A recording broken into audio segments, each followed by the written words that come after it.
conducting real heat or getting flared out themselves, but electrically they wouldn't burn out, so to speak.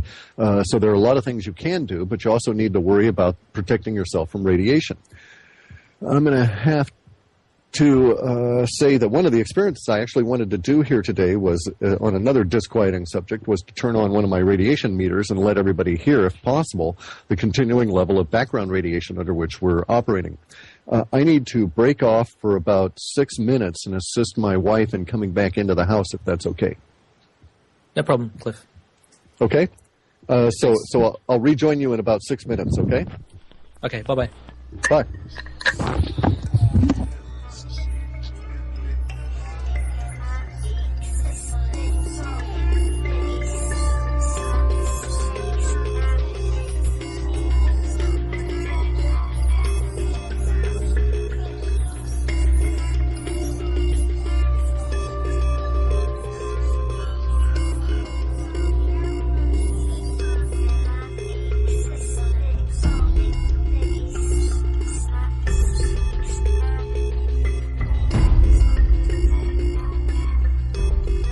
Jules, is that why you mentioned caves earlier? Or is that just a coincidence? No, that's why I mentioned caves. It's a very slick production you have here. Jules is good. And Craig, by the way, you've got a very smart 8-year-old daughter. Where'd you get it from, the mum? Yeah, exactly. I used to travel a lot, so we're not really sure who her dad is. Did Cliff say that in 2014, with using the old data, that there were really no dollar problems, that we were on a calorie-based system, but there weren't like huge problems? Yes, because there was no more currency. Yeah. Well, there's no more currency, but we were on the calorie system, and he didn't see a big financial bunch of problems. It was after 2014, wasn't it? No, what he said? Yeah. So we make it to 2014. Yeah. Okay, guys, I'm back with you. Okay, cool. Oh. Everything's okay with Kathy, I hope. Oh, sure. Everything's just fine. We had to get her in so that the dogs wouldn't throw a fit because, well, either way they're going to throw a fit, but at least they were semi-quiet. So, right. But she's good. She's settled in, and I'm comfortable. So, next questions. Okay. All right. Jules, it's back to you, buddy. So, did you have any more questions for Cliff? No, I'm good. Thanks, Jules. Just following on with the economic trait, and then I'll pass it on to Green Meadow. In a previous report, you had information on actually, recently we've seen Bank of America shares dive, and so as well as Societe Generale in France. And I remember in the last Alta report, you had the collapse of Bank of America and Citibank being a temporal marker for unemployment of 55% in the U.S. Is that still something that is a possibility? Oh, certainly, yes. Not only possible, it's baked into the cake at this point. It's unavoidable. If there's a bumble through and we avoid a massive level of degradation of our social infrastructure via natural disasters from the sun or elsewhere, and we are able to overcome that, those things that we face over these next couple of years, we're still at the very first beginning days of a massive global depression that is related to the dollar and its death as a global reserve currency. So 55% or much greater levels of unemployment.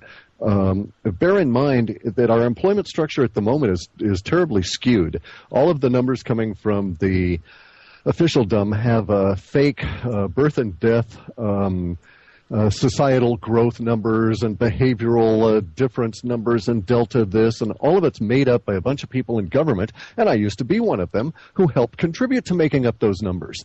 And I kid you not, it is a whole process involved, and the numbers themselves have no basis in reality.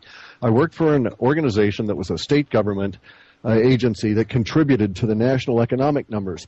And frequently we would present real data, and the supervisors above us, for whatever agenda purpose they had, would tell us to go and rework the numbers, basically come back with numbers that they wanted. And so from then on, I've never trusted any kind of government work. And here we have an unemployment picture that is, unfortunately, at a macro level, if you examine how money is flowing, going towards a mega government employment. And when the government, which is supported by its primary product, the dollar, goes through this huge upheaval, we will see massive levels of layoffs at a government level. And we're seeing them in a hidden way now. So, for instance, over 30,000 students were laid off of the federally supported food stamp program, but it's actually paid for by the states because the states are going broke. In this state, and then in another state, you're going to get another 30 or 40,000. These people have to be considered as part of this group of laid off individuals because they were basically supported by the dole at a level that's akin to whatever we would see in Rome or ancient Rome or, current Britain in that sense. We just called it student aid or food stamps or this kind of thing. But basically it's government support in a dole fashion. And when they get laid off, that's when we've got serious problems. And that starts this fall, I believe. Thanks, Cliff. Green Meadow. Hi, Cliff. I had a question about, we had the peaks and crashes, and you said that the floor was going to be built between July 26th and August 9th. Mm-hmm. And that's been a pretty eventful time. So what does that floor mean to these building peaks and crashes? When we ran we're running the spiders now. I've had them in operation since the 15th after scrubbing through the lexicon. And so we have the sums in place now. And what we were looking at was let me give you a monkey mind number to associate. I had thought from the forecast of the intensity that we would be looking at, say, 6 in a numeric reference for intensity value. And we actually ran through something closer to an 8.5. Now, these are not like Richter scale or anything. These are just out of a particular scale of 1 to 100 where we concentrate, where they're weighted by intensity towards the lower numbers. So the single digits are actually quite eventful. And as you say, it's been an eventful period. So this floor is going to elevate us out of the projections that we'd originally had in that last shape report. In other words, between now and the 31st of August and the beginning of the building tension that occurs in September, was likely to be much more eventful than we'd forecast and even much more eventful than we'd seen this last week. Wow. So really this is just the kind of taking off place? Correct. Okay. You could actually say that we're here talking today, and if we could get together in, say, 6 or 8 years, we can say, you remember when we had that conversation back in August? Turns out that was the exact day that the global depression began, or something similar, Okay. Thank you. Mm-hmm. By the way, the whole thing with Bank of America we detailed years ago because we kept getting these hits on the Bank of Sicily, which is what Bank of America used to be named when it was originally formed in California. And so this is playing out as expected. And as a temporal marker for the background stuff, it's really large. Sure is. Lenny.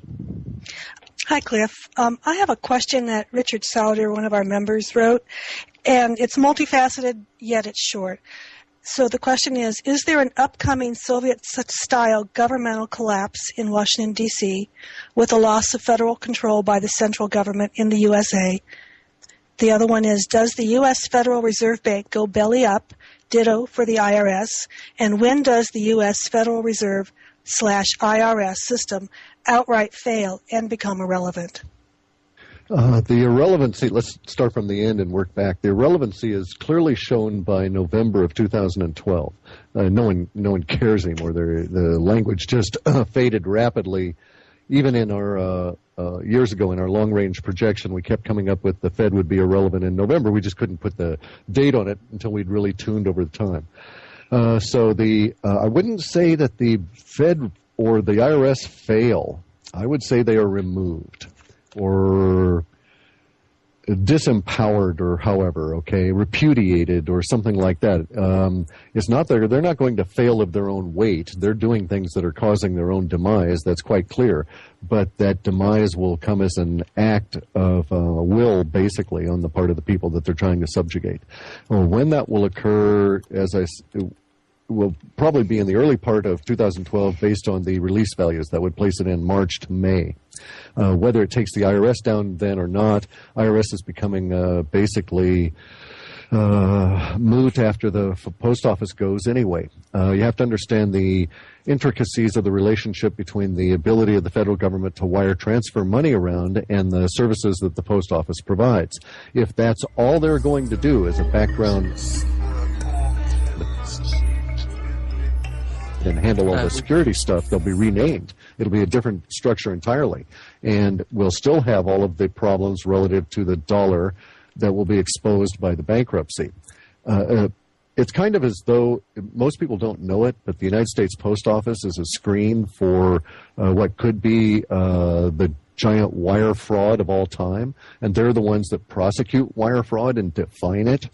So it's an interesting set of circumstances that will emerge between now and the 31st with our blue bankruptcy that are going to lead us to a whole lot of different questions. And what I'm basically said with the intensity values is that a lot of our forecasts are now going to be superseded by events, overtaken. Because I can forecast, for instance, say I get a 0 to a 10 reading, and we get a 6. Well, then I can say, okay, in the subject of social context change, a 6 is, from previous history, the outcoming of all of the illegal immigrants in the United States demanding rights. And we can project that. And so I can say, in a financial area, a 6 is now equivalent to or greater than the financial problems of 2008 and the mega bailouts. And I know now that I was light. We should have been projecting something like an 8.5, which we have yet to encounter. Make sense? Makes sense. I'm still thinking about the IRS and the post office. I guess I just didn't realize that they were connected. The United States Post Office, through all these various different, they were the first into the wire transfer. They're the ones that support the services for finding out who's doing fraudulent wire transfers.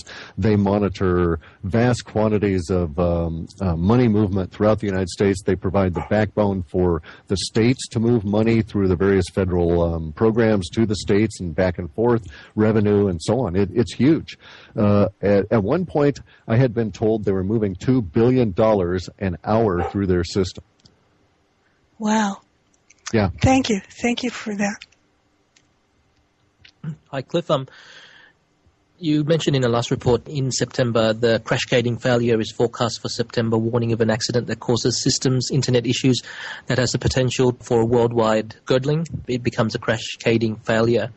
Could this be due to sun issues, and what is that, and how have you got any more data on that?